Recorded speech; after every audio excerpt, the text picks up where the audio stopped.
स्वागत है आपका इस यूट्यूब चैनल पे। तो देखिए, हम लोग यहाँ पे जो सामाजिक विज्ञान आपका जो है ना, सामाजिक विज्ञान, उसके अंडर में एक सब्जेक्ट आपका है जो है आपका पॉलिटिकल साइंस, नागरिक शास्त्र। तो इस जैसे कि बुक आपका सामाजिक विज्ञान में बहुत सारे बुक आप मिला के, मतलब कि 2-3 बुक 4 बुक मिला के आपका जो एक सामाजिक विज्ञान तैयार किया गया है, उसके अंदर में एक नागरिक शास्त्र है जो है पॉलिटिकल साइंस है। उस सब्जेक्ट से, इस किताब से हम लोग लगभग कह सकते हैं कि 40-50 है ना, हाँ 50 लगभग MCQ या 50 प्लस MCQ आप कह सकते हैं, उतना MCQ इसमें हम लोग चर्चा करेंगे। और आप लोगों के बोर्ड परीक्षा में इसी के अंदर से क्वेश्चन आने की अधिक संभावना होगी, जिसको आप कहते हैं गैस पेपर। तो गैस क्वेश्चन ये आपका है, ठीक है। तो चलिए बिना समय गवाए हम लोग चलते हैं और देखते हैं क्वेश्चन को, ठीक है। जैसे कि देखिए टॉप 72 क्वेश्चन है ना, 72 क्वेश्चन हम लोग देखेंगे इसमें, और आपके बोर्ड परीक्षा में इससे बाहर प्रश्न नहीं आएगा। तो वीडियो को आप अंत तक देखिएगा। चैनल के ऊपर आप नए होंगे तो चैनल को सब्सक्राइब भी कर लीजिएगा और साथ में बेल आइकन को दबा के रखिएगा, और वीडियो को ज़्यादा से ज़्यादा शेयर कीजिए और हमें आप सपोर्ट कीजिए। तो चलिए फर्स्ट क्वेश्चन देखते हैं। तो फर्स्ट क्वेश्चन जैसे कि आप देख पा रहे होंगे दिया हुआ है। फर्स्ट क्वेश्चन है, थोड़ा सा जूम कर दें ताकि आपको देखने में आसानी हो, समझने में आसानी हो। तो क्वेश्चन दिया हुआ है, भारत की राष्ट्रभाषा क्या है। तो आप सभी जानते हैं कि भारत की राष्ट्रीय भाषा हिंदी है, तो आपका सही ऑप्शन नंबर बी होगा, ठीक है। और क्वेश्चन नंबर 2 देखिए दिया है कि ग्रामीण स्तर पर संचालित प्रशासन को क्या कहते हैं। तो ग्रामीण स्तर पर संचालित प्रशासन को स्थानीय प्रशासन कहा जाता है, जो ऑप्शन ये में दिया हुआ है, ठीक है। चलिए आगे देखिए, क्वेश्चन 3 आप देख पा रहे होंगे दिया हुआ है, नगर निगम के पदाधिकारी को क्या कहते हैं। तो नगर निगम के पदाधिकारी को मेयर कहते हैं, जो ऑप्शन नंबर सी में आपका दिया हुआ है। चलिए देखिए क्वेश्चन नंबर 4, देखो स्पीड हम देखेंगे ताकि आप क्वेश्चन अधिक से अधिक आप रिवीजन कर पाएं और आप देख पाएंगे कि आपका प्रश्न कितना क्लियर है नहीं है, और नहीं क्लियर होगा तो ये सभी प्रश्न को आप क्लियर कर लीजिएगा। प्रांतीय प्रशासन का संचालन कौन करता है। तो प्रांतीय प्रशासन का संचालन मुख्यमंत्री के द्वारा किया जाता है, जो ऑप्शन बी में दिया हुआ है। क्वेश्चन यहाँ पे देख पा रहे हैं 5वां में दिया हुआ है, इनमें से किस देश में एकात्मक सरकार है। तो एकात्मक सरकार जो है वो भारत में है, माफ़ कीजिएगा, संघात्मक सरकार भारत में है ना। एकात्मक सरकार जो है वो श्रीलंका में है। कहाँ पे?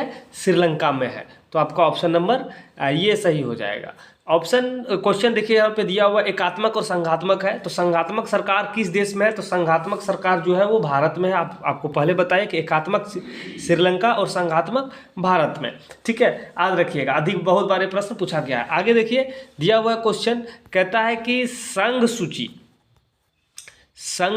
राज्य सूची और समवर्ती सूची का उल्लेख संविधान के किस अनुच्छेद में किया गया है। ये आपका क्वेश्चन बैंक में भी क्वेश्चन मॉडल पेपर में भी ये प्रश्न पूछा गया था। तो ये 7वीं किसमें है, 7वीं में, ऑप्शन नंबर सी में आपका सही होगा।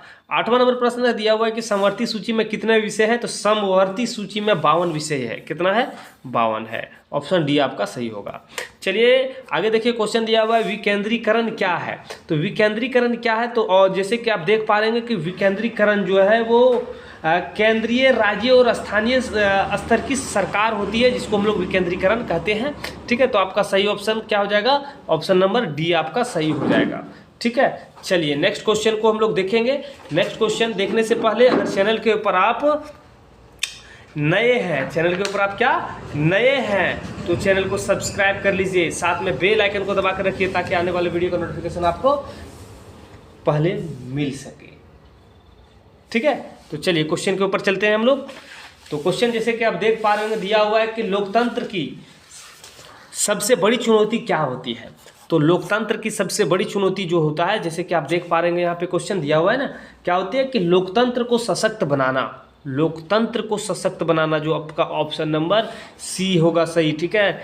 और आगे देखिए क्वेश्चन आप देख पा रहे हैं दिया हुआ है, लोकतंत्र देशों में फैसले और निर्णय किसके द्वारा लिए जाते हैं? तो लोकतंत्र देशों में जो फैसला लिया जाता है, डिसीजन लिया जाता है, वो यहाँ पे देखिए दिया हुआ है पदाधिकारियों द्वारा, राजनीतिक दलों द्वारा, दबाव समूह, जनप्रतिनिधियों द्वारा लिया जाता है। जिसको हम लोग चुन के भेजते हैं वही यहाँ पे फैसला लेता है। आपका सही ऑप्शन बी हो जाएगा। ठीक है, चलिए आगे देखिए। क्वेश्चन दिया हुआ है कि जनरल पिनोशे का संबंध किस देश से है? तो जनरल पिनोशे का संबंध यहाँ पे देखिए दिया हुआ है ऑप्शन चिले। जी हाँ, चिले, ऑप्शन ये सही हो जाएगा। ठीक है, चलिए 12वां नंबर को देखिए। 12वां में दिया हुआ भारत में लोकतांत्रिक सरकार के कितने अंग होते हैं? तो भारत में लोकतांत्रिक सरकार के जो अंग है वो 3 है। अब कौन कौन है आप कमेंट करके आपको बताना है। ठीक है, चलो देखो यहाँ पे लोकतंत्र किस को दबाव, मतलब कि लोकतंत्र किस को दबाव में किसी को दबाव नहीं देता है। मतलब कि यहाँ पे कह रहा है कि लोकतंत्र किसको दबाव नहीं देता है, ये कहना चाह रहा है। ठीक है, लोकतंत्र किसको दबाव नहीं देता है? तो लोकतंत्र जो किसको दबाव नहीं देता है? विशेष अधिकारों को। किसको? विशेष अधिकारों को, जो ऑप्शन सी में आपका दिया हुआ है। एक आगे क्वेश्चन दिया हुआ है कि एन क्रूमा कहाँ के राष्ट्रपति थे? तो एन क्रूमा जो है वो घाना के राष्ट्रपति थे। कहाँ के? घाना के। ठीक है, चलिए आगे दिया हुआ रंग भेद के खिलाफ नेल्सन मंडेला द्वारा किस देश में आंदोलन चलाया गया था? ये आप सभी जानते हैं। नेल्सन मंडेला के द्वारा कहाँ पे? दक्षिण अफ्रीका। ठीक है, दक्षिण अफ्रीका, ऑप्शन ये आपका सही हो जाएगा। आगे देखिए क्वेश्चन दिया हुआ है कि किस देश में लीटे नामक आतंकवादी संगठन का गठन किया गया था? तो किस देश में किया गया था? तो श्रीलंका में किया गया था। कहाँ पे? श्रीलंका में, ऑप्शन आपका सी सही हो जाएगा। ठीक है, चलिए आगे देखिए। क्वेश्चन दिया हुआ है तो क्या कहता है, चीन में कौन सी शासन प्रणाली है? तो चीन में कौन सी है? तो साम्यवाद पर शासन प्रणाली है। ठीक है, साम्यवाद, हाँ, ऑप्शन आपका ये सही हो जाएगा। ठीक, चलिए नेक्स्ट क्वेश्चन की ओर हम लोग बढ़ते हैं। जैसे कि क्वेश्चन आप देख पा रहे होंगे, दिया हुआ है यहाँ पे, हाँ, लोकतंत्र। क्वेश्चन देखिए, कहता है लोकतंत्र व्यवस्था में लोगों को कौन सा अधिकार प्राप्त है? तो लोकतंत्र व्यवस्था में लोगों को कौन सा अधिकार प्राप्त है? स्वयं राज्य करने का, शासन प्रणाली, सरकार चुनने का, सरकार, अपनी सरकार चुनने का। ठीक है, लोकतंत्र में अपनी सरकार चुनने का सभी को राइट होता है ना। चलिए, अधिकार है। आगे देखिए क्वेश्चन दिया हुआ है यहाँ पे, किस प्रकार की सरकार सबसे बेहतर मानी जाती है? तो किस प्रकार की सरकार सबसे बेहतर मानी जाती है? तो ऑप्शन जैसे कि आप यहाँ पे देख पा रहे होंगे दिया हुआ है। तो आप जानते ही होंगे कि एकात्मक सरकार और संघात्मक सरकार, जिसको हम लोग लोकतांत्रिक सरकार कहते हैं। तो लोकतांत्रिक सरकार जो है वो सबसे बेहतर मानी जाती है राजतंत्र और सैनिक तंत्र और तानाशाही सरकार के अपेक्षा। ठीक है, तो आपका सही क्या हो जाएगा? ऑप्शन नंबर ये हो जाएगा। ठीक है, चलिए आगे देखिए। दिया हुआ है तानाशाही का समर्थन करने वाले विचारधारा को क्या कहते हैं? तो तानाशाही का जो समर्थन करने वाला जो विचारधारा है उसको कहते हैं निरंकुशवाद विचारधारा। क्या कहते हैं? ऑप्शन बी आपका सही हो जाएगा, निरंकुशवाद विचारधारा। आगे देखिए क्वेश्चन देख पा रहे हैं, किस देश में आधे से ज़्यादा आबादी गरीबी में रहती है? तो किस देश में आधे से ज़्यादा आबादी गरीबी में रहती है? तो आप सभी जानते हैं कि देखिए भारत नहीं है, अमेरिका भी नहीं, श्रीलंका नहीं। बट अभी श्रीलंका तो आप कह सकते हैं, है ना, अभी के समय में। लेकिन बुक के हिसाब से आप देखेंगे तो बांग्लादेश आपका सही हो जाएगा। ठीक है, क्या होगा? बांग्लादेश। आगे आइए, क्वेश्चन देखिए यहाँ पे दिया हुआ, इनमें से कौन लोकतंत्र का विशेषता नहीं है? तो इनमें से कौन लोकतंत्र का विशेषता नहीं है? तो लोकतंत्र की विशेषता जो इसमें से नहीं होगा वो देखिए कि लोगों के लिए कानून बनाना, ये लोकतंत्र का विशेषताएं हैं। सत्ता का एकाधिकार नहीं, लोकतंत्र में सत्ता का एक आदमी को अधिकार नहीं दिया जाता है, सत्ता का अधिकार अलग अलग होता है। ठीक है, तो यहाँ पे आपका सही ऑप्शन नंबर बी हो जाएगा कि सत्ता का एकाधिकार जो लोकतंत्र की विशेषता नहीं है। ठीक है, चलिए आगे देखिए क्वेश्चन जैसे कि देख पा रहे हैं, दिया हुआ है देश के आर्थिक विकास किस कारक पर निर्भर करता है? तो देश की आर्थिक विकास जो है किस कारक पर निर्भर करता है? तो देखिए यहाँ पे दिया हुआ जनसंख्या का आकार, वैश्विक स्थिति, अन्य देशों के साथ सहयोग और उपयुक्त सभी। तो उपयुक्त सभी हो जाएगा आपका ऑप्शन नंबर डी हो जाएगा। जी हाँ, ऑप्शन डी हो जाएगा। चलिए आगे देखिए, दिया हुआ है कि लोकतंत्र का क्या अर्थ है? तो लोकतंत्र का क्या अर्थ है? तो देखिए यहाँ पे दिया हुआ है कि लोगों के द्वारा शासन या लोगों का शासन को लोकतंत्र कहते हैं। ठीक है, तो ये ऑप्शन जैसे कि दे रहा है ऑप्शन ए में लोगों का शासन, लोकतंत्र का मायने यही होता है। आगे देखिए दिया हुआ है कि लोकतांत्रिक व्यवस्था में समय समय पर क्या होता है। तो लोकतांत्रिक व्यवस्था में परीक्षण होता है, निरीक्षण होता है, मूल्यांकन होता है, ठीक है, ये सभी किया जाता है। तो आपका सही हो जाएगा ऑप्शन नंबर डी। चलिए आगे देखिए, आगे क्वेश्चन दिया हुआ है, कहता है कि लोकतांत्रिक सरकार में सभी नागरिक क्या है। लोकतांत्रिक सरकार में सभी नागरिक एक समान है। क्या है? एक समान है। ठीक है, चलिए नेक्स्ट क्वेश्चन को देखेंगे। नेक्स्ट क्वेश्चन देखने से पहले चैनल के ऊपर आप नहीं है तो चैनल को सबसे पहले सब्सक्राइब करो और वीडियो दोस्तों के पास शेयर करो, शेयर करना ना भूलें। ठीक है, चलिए क्वेश्चन को देखिए, क्या कहता है कि इनमें से किस देश में एक दलीय शासन व्यवस्था है। तो एक दलीय, एक ही दल का शासन व्यवस्था कहाँ पे है? तो वो चीन में है। भारत में तो बहुदलीय शासन व्यवस्था है, चीन अमेरिका में 2 दलीय व्यवस्था है और ब्रिटेन में भी, लेकिन चीन में जो है 1 दलीय शासन व्यवस्था ही है। चलिए आगे देखिए, आगे दिया हुआ है कि बहुजन समाजवादी पार्टी का स्थापना कब और किसने की थी। तो बहुजन समाजवादी की स्थापना जो है वो किया गया है कब किया गया? 1984 में। किसने किया था? काशीराम ने। किसने? काशीराम ने। ऑप्शन ये सही होगा। ठीक है, मायावती नहीं होगा, ममता बनर्जी तो नहीं, ममता बनर्जी दूसरी पार्टी की स्थापना किया गया है। ठीक है, बहुजन समाजवादी पार्टी का क्या महत्व है? तो बहुजन समाजवादी पार्टी का जो महत्व है वो उत्पीड़ित लोगों के हितों की सुरक्षा करता है वो। ठीक है, उत्पीड़ित लोगों के लिए जो सताए गए हैं उनके लिए ये बनाया गया था, पार्टी बनाया गया है। आगे आइए नेक्स्ट क्वेश्चन कि एक दल को छोड़कर दूसरे दल पर चले जाने को क्या कहते हैं। तो एक दल को छोड़कर दूसरे दल में कन्वर्ट हो जाना या फिर चले जाना, उसको दल बदलू कहते हैं। क्या कहते हैं? दल बदलू। ठीक है, जो ऑप्शन बी में दिया हुआ है। आगे देखिए क्वेश्चन को देख पा रहे हैं, दिया हुआ कहता है कि चुनाव लड़ने और सरकार में राजनीतिक सत्ता हासिल करने के उद्देश्य से काम करता है उसे क्या कहते हैं। तो जो चुनाव लड़ता है और सरकार में राजनीतिक सत्ता हासिल करने के उद्देश्य से कार्य करता है उसको राजनीतिक दल कहते हैं। क्या कहते हैं? राजनीतिक दल कहते हैं। आगे देखिए, आगे क्वेश्चन दिया हुआ है कि पार्टियां अपने और खाली स्थान, इस खाली स्थान में फुलफिल करना है, और आगे रखते हैं और मतदाताओं का चुनाव कराते हैं। तो पार्टियां अपने क्या रखते हैं? नीति और कार्यक्रम को, नियम और कानून को, अमीरी और गरीबी को, उद्देश्य और हित को। ठीक है, तो देखिए पार्टियां जो होती है अपनी नीति को रखती है और कार्यक्रम को रखती है कि मेरा नीति ये है और मेरा कार्य करना है का उद्देश्य ये है। ठीक है, तो यहाँ पे ऑप्शन नंबर आपका ये सही हो जाएगा। चलिए आगे देखिए, दिया हुआ है कि लोकतांत्रिक देशों में राजनीतिक दल क्या होते हैं। तो लोकतांत्रिक देशों में राजनीतिक दल क्या होते हैं? तो यहाँ पे ऑप्शन जैसे कि आप देख पा रहे होंगे, तो यहाँ पे होता है कि लोकतांत्रिक देशों में राजनीतिक दल सर्वव्यापी होते हैं। ठीक है, तानाशाही तो नहीं होते, सर्वव्यापी ही होते हैं। हित समूह तो कतई नहीं होते, लेकिन अभी की सरकार अभी जो मतलब कि चल रही जिस प्रकार की, वो हित समूह के ही माने जा सकते हैं। ठीक है, आगे देखिए कि कई दलों वाले देश की व्यवस्था को क्या कहते हैं। तो कई दलों वाले देश की व्यवस्था को बहुदलीय व्यवस्था कहा जाता है। ठीक है, बहुदलीय व्यवस्था है।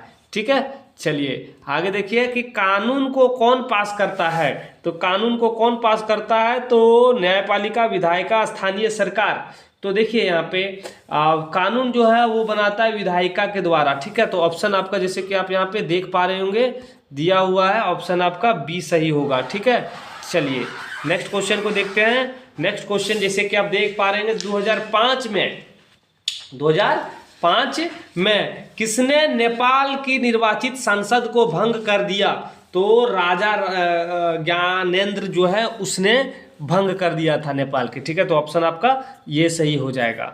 ठीक है, आगे आइए, नेपाल में लोकतंत्र की स्थापना कब हुई। तो नेपाल में लोकतंत्र की स्थापना 2005 में माफ कीजिएगा, भंग किया गया था 2005 में, है ना।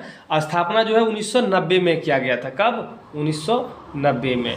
आगे आइए, आगे दिया हुआ है हाँ, जैसे कि क्वेश्चन देख पा रहे हैं, दिया हुआ क्या कहता है, निम्नलिखित में से किस देश को लोकतंत्र की तीसरी लहर वाला देश कहा जाता है। तो लोकतंत्र के तीसरी लहर वाले देश को नेपाल जो है वो उसको कहा जाता है, नेपाल, जो ऑप्शन बी में दिया हुआ आपका। आगे देखिए, नेपाल की राजधानी कहाँ है। तो आप लोग जानते ही होंगे, ये बहुत बार प्रश्न पूछा जा चुका है और ये आप लोग फिलहाल के लिए भी जानते होंगे, काठमांडू है। कहाँ है? काठमांडू। ऑप्शन सी सही हो जाएगा। आगे ये दिया हुआ है क्वेश्चन, कहता है कि बोलीविया में जन आंदोलन का नेतृत्व किसने किया था? तो बोलीविया में जन आंदोलन का नेतृत्व जो किया गया था वो फेडकोर के द्वारा किया गया था। किसके द्वारा किया गया था? फेडकोर के द्वारा किया गया था।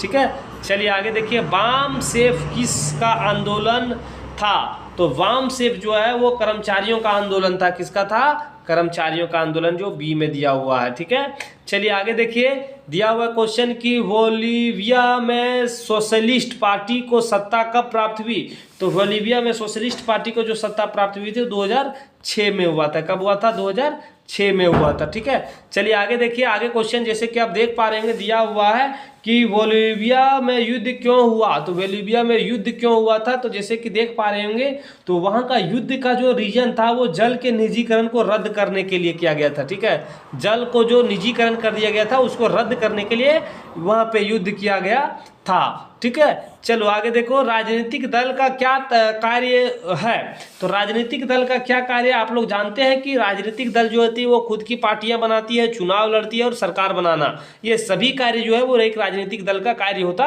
है। ठीक है, चलिए आगे देखिए नेक्स्ट क्वेश्चन। नेक्स्ट क्वेश्चन को देखने से पहले चैनल के ऊपर आप नए हैं तो चैनल को फटाक से सब्सक्राइब करो और दोस्तों के पास वीडियो शेयर करो। ठीक है, तो क्वेश्चन जैसे कि आप देख पा रहे होंगे दिया हुआ है, कहता है कि संविधान के किस अनुच्छेद द्वारा अस्पृश्यता को समाप्त कर दिया गया, जिसको छुआछूत हम लोग भी कहते हैं। ठीक है, तो छुआछूत की किसके द्वारा, कौन सा अनुच्छेद के द्वारा समाप्त किया गया है? तो अनुच्छेद जो 17 है उसमें छुआछूत के बारे में जिक्र किया गया है, उसी के तो तहत समाप्त किया गया। किसके? अनुच्छेद 17 हो जाएगा। ठीक है, जो ऑप्शन सी में दिया हुआ है। नेक्स्ट क्वेश्चन को देखेंगे। हाँ, क्वेश्चन को देखिए, क्वेश्चन दिया हुआ है कि औरत और मर्द के समान अधिकार और अवसरों में विश्वास करने वाले को क्या कहते हैं? तो औरत और मर्द को समान अधिकार देना और उसमें विश्वास करने वाले लोग या महिला या पुरुष को क्या कहते हैं? तो उसको कहा जाता है नारीवादी। क्या कहा जाता है? नारीवादी। ठीक है, जो ऑप्शन नंबर सी आपका सही होगा। ठीक है, चलिए, नारीवादी आंदोलन का लक्ष्य क्या होता था? नारीवादी आंदोलन का जो लक्ष्य था वो समानता का था। क्या है? कि सबको समान मिले। तो आपका बी आपका सही हो जाएगा। ठीक है, चलिए आगे देखिए, क्वेश्चन देख पा रहे हैं कि एक सीढ़ीनुमा रचना जिससे सभी जाति समूह को उच्चतम से निम्नतम, मतलब कि ऊपर हाईएस्ट से डाउनफॉल, जिसको कहते हैं ना डाउन नीचे किया गया के रूप में रखा जाता है, उसे क्या कहते हैं? तो एक सीढ़ीनुमा रचना जिसमें सभी जातियों या समूहों को उच्चतम से निम्नतम के रूप में रखा जाता है उसको क्या कहते हैं? उसको जो कहा उसको कहा जाता है जाति पदानुक्रम। ठीक है, जो ऑप्शन बी में दिया हुआ है। ठीक है, चलिए आगे देखिए, नेक्स्ट क्वेश्चन दिया हुआ है। क्वेश्चन कहता है कि महिलाओं की समाज में बराबरी की मांग के आंदोलन को क्या कहा जाता है? तो महिलाओं की समाज में बराबरी की मांग के आंदोलन को क्या कहा जाता है? तो इसको नारीवादी आंदोलन कहा जाता है, जो ऑप्शन नंबर बी में दिया हुआ है। ठीक है, चलो आगे देखो, भारत के संविधान के अनुसार भारत कैसा देश है? तो भारत के संविधान के अनुसार भारत जो है वो धर्मनिरपेक्ष देश के रूप में जाना जाता है। ठीक है, ऑप्शन डी आपका सही हो जाएगा। चलिए आगे देखिए कि धर्म सामाजिक समुदाय का काम करता है, यह मान्यता किस पर आधारित है? धर्म जो है वो सामाजिक समुदाय का कार्य करता है, काम करता है, यह किस मान्यता पर आधारित है? तो ये सांप्रदायिकता पर है। ठीक है, जो सांप्रदायिकता के आधार पर इसको आप कह सकते हैं। ठीक है, आपका डी आपका सही हो जाएगा।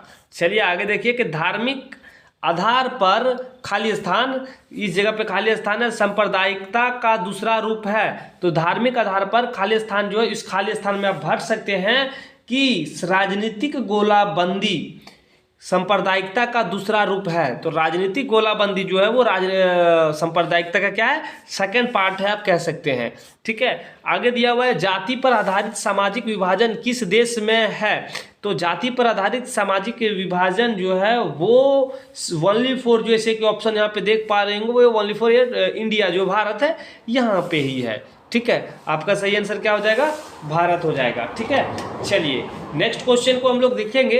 क्वेश्चन जैसे कि आप देख पा रहे होंगे, क्वेश्चन दिया हुआ है कि काले दस्ताने, क्या कह रहा है? काले दस्ताने और बंधी मुट्ठी किसकी प्रतीक थी? तो काले दस्ताने और बंधी मुट्ठी किसकी प्रतीक थी? तो वो जो है वो माना जाता है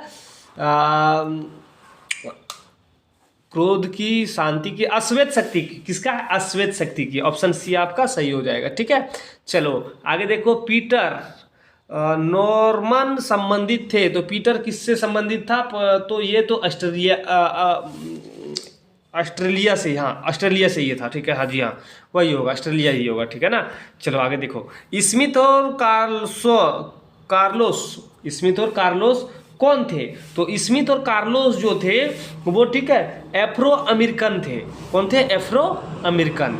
ठीक है, एफ्रो अमेरिकन के ऊपर एक अलग से छोटा सा वीडियो बनाया गया, उसको आप अवश्य देख लीजिएगा। ठीक है, चलिए आगे देखिए। दिया हुआ है कि अमेरिका के सामाजिक विभाजन का क्या कारण था? तो अमेरिकी में जो सामाजिक विभाजन का जो रीज़न है वो देखिए, वहाँ पे अमीरी और गरीबी के ऊपर नहीं है, लेकिन जिस तरह से अदर देश में कुछ होता है विभाजन का रीजन, वहाँ पे है श्वेत और अश्वेत, काला और गोरे के बीच की लड़ाई है वहाँ पे। ठीक है, ठीक है, जैसे इंडिया में यहाँ पे धार्मिक मुद्दा के ऊपर झगड़ा होती है, वहाँ पे धार्मिक मुद्दा कम है, वो काला और गोरा जो है उसी में वहाँ पे अधिक देखा जाता है। ठीक है, वो देखिए आगे क्वेश्चन दिया हुआ है कि उत्तरी आयरलैंड और नीदरलैंड देश है, क्या है? तो उत्तरी आयरलैंड और नीदरलैंड जो देश है वो इस्लामिक बहुल, सिख बहुल, हिंदू बहुल और ईसाई बहुल राष्ट्र, ईसाई बहुल देश है। ठीक है, ईसाई वहाँ पे ईसाई बहुल देश है। आज विश्व के बहुत से देश हो गए हैं, तो आज के जो विश्व के बहुत से जो देश हैं वो बहु सांस्कृतिक हो गए हैं। पहले क्या था कि उस किसी देश में एक ही संस्कृति को अपनाया जाता था। अगर मान लो कि इस जगह पे एक ही वही संस्कृति को फॉलो किया जा रहा है, तो यहाँ पे आज के देश में बहुत सारे देशों में, आज के समय में बहुत सारे देशों में अलग अलग प्रकार की संस्कृति को, ट्रेडिशनल को वहाँ पे फॉलो किया जाता है। ठीक है, तो आपका सही ऑप्शन नंबर सी हो जाएगा। चलिए आगे देखिए, क्वेश्चन दिया हुआ है यहाँ पे, कहता है कि अश्वेत शक्ति आंदोलन कब से कब तक हुआ था? तो अश्वेत शक्ति आंदोलन जो हुआ था 1966 से 1975 के बीच में हुआ था, जो ऑप्शन ए में आपका दिया हुआ है। ठीक है, चलिए आगे देखिए कि अमेरिका में नागरिक अधिकार आंदोलन कितने वर्ष तक चला? तो अमेरिका में नागरिक आंदोलन अधिकार कितने वर्ष तक चला था? तो वो जो चला था वो 14 वर्ष लगभग, हाँ 14 से 15 वर्ष तक, जी हाँ, और से दिया हुआ है तो 14 से 15 वर्ष ही होगा। ठीक है, ऑप्शन सी आपका सही हो जाएगा। अमेरिका में नागरिक अधिकार आंदोलन किस अश्वेत नेता की अगुवाई में चलाया गया था? तो वो जो था वो नेता का नाम था मार्टिन लूथर किंग जूनियर, जो ऑप्शन ये में दिया हुआ है, मार्टिन लूथर किंग जूनियर के द्वारा चलाया गया था। ठीक है, चलिए आगे देखिए, क्वेश्चन को आगे देखिए, आगे देखने का प्रयास कीजिए। तो क्वेश्चन देख पा रहे हैं, दिया हुआ है कि बेल्जियम में सामाजिक विभाजन का आधार, बेल्जियम में सामाजिक विभाजन का आधार क्या है? तो बेल्जियम में सामाजिक विभाजन का जो आधार है वो भाषा है। क्या है? भाषा। आपका सी नंबर सही हो जाएगा। ठीक है, भाषा के आधार पर बेल्जियम में सामाजिक विभाजन किया गया है। आप देख पा रहे हैं, दिया हुआ है, कहता है कि श्रीलंका में तमिल मुख्य रूप से कहाँ रहते हैं? तो श्रीलंका में जो तमिल है मुख्य रूप से जो है वो पूर्वी प्रांतों में, उत्तरी पूर्वी प्रांतों में रहते हैं, है ना, उत्तरी पूर्वी प्रांतों में। ऑप्शन बी आपका, ये आपका सही हो जाएगा, ऑप्शन नंबर ये आपका सही होगा। ठीक है, श्रीलंका में बहुसंख्य कौन है? तो श्रीलंका में बहुसंख्य आप लोग जानते ही होंगे, तो वहाँ पे सिंहली जो है वो बहुसंख्य है। ठीक है, कौन? सिंहली। और अल्पसंख्य कौन है वो कमेंट करके आपको बताना है। ठीक है, चलिए आगे देखिए, बेल्जियम में डच की आबादी कितनी प्रतिशत है? तो बेल्जियम में डच की जो आबादी है वो 59% है, 59% है। ठीक है, चलिए तो आपका ऑप्शन सी सही हो जाएगा। ऑप्शन नंबर डी में दिया हुआ, बेल्जियम में मुख्य रूप से कौन सी भाषा बोली जाती है? तो आप सभी जानते हैं कि बेल्जियम में जो सबसे अधिक भाषा बोली जाती है, मुख्य रूप से बोले जाने वाली भाषा जो है वो जर्मन, डच और फ्रेंच है। ठीक है, जर्मन, डच और फ्रेंच है तीनों। ऑप्शन डी आपका सही हो जाएगा। आगे दिया हुआ क्वेश्चन कि 1970 से 1993 के मध्य बेल्जियम के संविधान में कितने संशोधन किए गए थे? 1970 से 1993 के बीच बेल्जियम के संविधान में जो संशोधन किया गया था वो 4 बार किया गया था। कितने बार? 4 बार किया गया था। ठीक है, चलिए आगे देखिए, आगे क्वेश्चन देख पा रहे हैं कि श्रीलंका में सिंहली भाषा को एकमात्र राजभाषा के रूप में घोषित कब किया गया? तो श्रीलंका में सिंहली भाषा को एकमात्र राज्य भाषा घोषित कर दिया गया। वो कब किया? किया गया, तो वो 1956 में किया गया। कब किया गया? 1956 में, ठीक है। कब? 1956। याद हो गया होगा ना। चलिए आगे देखिए, भारत में किस प्रकार की शासन प्रणाली है? तो भारत में किस प्रकार की शासन प्रणाली है? तो यहाँ पे आप देख सकते हैं कि इस ऑप्शन में संसदीय, एकात्मक तो है नहीं, एक पक्षीय तो है नहीं, और यहाँ पे संसदीय, यहाँ पे संसद बहुत है तो इसलिए संसदीय शासन व्यवस्था, संसद प्रणाली हो जाएगा, ठीक है। आगे देखिए, क्वेश्चन दिया हुआ है और इस वीडियो का लास्ट क्वेश्चन, जहाँ लगभग हम लोग साथियों 25 मिनट 26 मिनट की वीडियो बनाए हैं और इस 26 मिनट के वीडियो में ही आपका टोटल जो है यहाँ पे किताब, ठीक है, पॉलिटिकल साइंस, ठीक है, पॉलिटिकल साइंस आपका कवर करवा दिए हैं। बस इस वीडियो को आप अच्छे तरीके से देख लीजिए और आप अच्छा खासा नंबर ला सकते हैं, ठीक है। तो लास्ट प्रश्न देखिए, दिया हुआ है कि श्रीलंका में तमिल देश की कुल जनसंख्या का कितना प्रतिशत है? तो यहाँ पे आप देख सकते हैं कि तमिल, ठीक है, कह रहा है कि तमिल श्रीलंका में जो तमिल है देश की कुल कितने प्रतिशत है? तो 18% है, ठीक है, 18% है। आपका डी आपका सही हो जाएगा, ठीक है। तो इस वीडियो का लास्ट प्रश्न था, ठीक है, हम लोग देख चुके हैं। और जैसे कि आप देख पा रहे होंगे यहाँ पे इतना सारा प्रश्न को हम लोग 72 प्रश्न को हम लोग देखे हैं और ये सभी प्रश्न कभी ना कभी आपके बोर्ड परीक्षा में पूछा गया है, वैसा प्रश्न को लाया गया है साथियों। तो जैसे कि आप यहाँ पे आप देख पा रहे होंगे कि ये 72 प्रश्न, जी हाँ, टॉप 72 क्वेश्चन जो है बोर्ड परीक्षा में इससे बाहर नहीं आएगा, जी हाँ। तो आप ये सभी प्रश्न को देखिए, दोस्तों के पास वीडियो शेयर कीजिए और ज़्यादा से ज़्यादा वीडियो को लाइक कीजिए और हमें सपोर्ट कीजिए। चलिए साथियों, वीडियो को हम लोग यहीं पे समाप्त करते हैं, फिर मिलेंगे हम लोग अलग, जैसे सोशल साइंस का अलग किताब है ना, उसका टॉप क्वेश्चन को लेकर। तब तक आपसे अलविदा लेते हैं। जय हिंद।